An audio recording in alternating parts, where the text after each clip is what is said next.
Hi అండి, welcome back to ప్రభా vlogs. ఈరోజు కాకరకాయ కొబ్బరికారం వేపుడు ఎలా చేయాలో చూద్దాం. ముందుగా ఇప్పుడు నేను 700 గ్రామ్స్ వరకు తీసుకున్నాను కాకరకాయలను. ఈ విధంగా సన్నగా రౌండ్గా కట్ చేసి పెట్టుకొని 3 ఆనియన్స్ని కట్ చేసుకొని 4 టేబుల్ స్పూన్ల ఆయిల్ వేసుకొని ఒక ప్యాన్ పెట్టుకున్న తర్వాత ఈ ఆనియన్స్ని వేసుకొని కరివేపాకు వేసుకొని మంచిగా గోల్డెన్ కలర్ వచ్చే వరకు ఫ్రై చేసుకుందాం.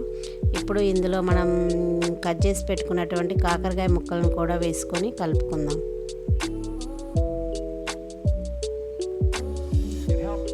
ఈ విధంగా మంచిగా కలుస్తున్న తర్వాత 1 table spoon salt, 1 table spoon పసుపు వేసుకొని మంచిగా కలుపుకుందాం.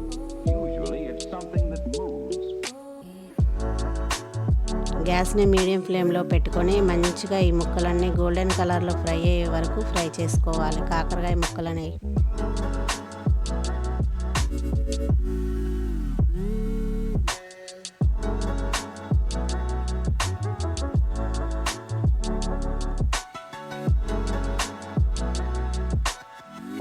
ఇప్పుడు దీంట్లో వేసే కారపొడి కోసం 20 ఎండుమిరపకాయలను తీసుకుందాం.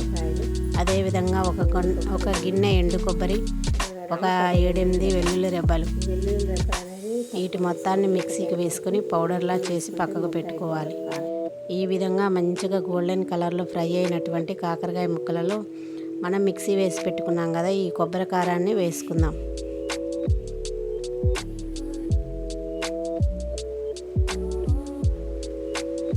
ఇది మంచిగా కొబ్బరి కారం పచ్చివాసన పోయి కలిసే వరకు మంచిగా ముక్కలకు పట్టించుకోవాలి.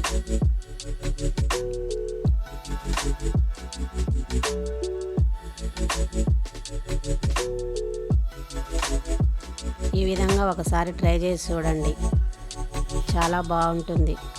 టేస్ట్ అనేది ఎలా వచ్చిందో కామెంట్స్ చేయండి.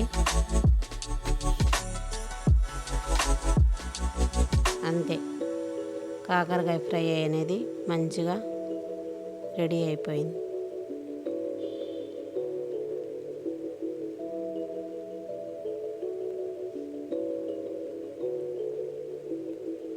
Like, share, subscribe my channel ప్రభా వ్లాగ్స్. బాయ్ అండి అందరికీ.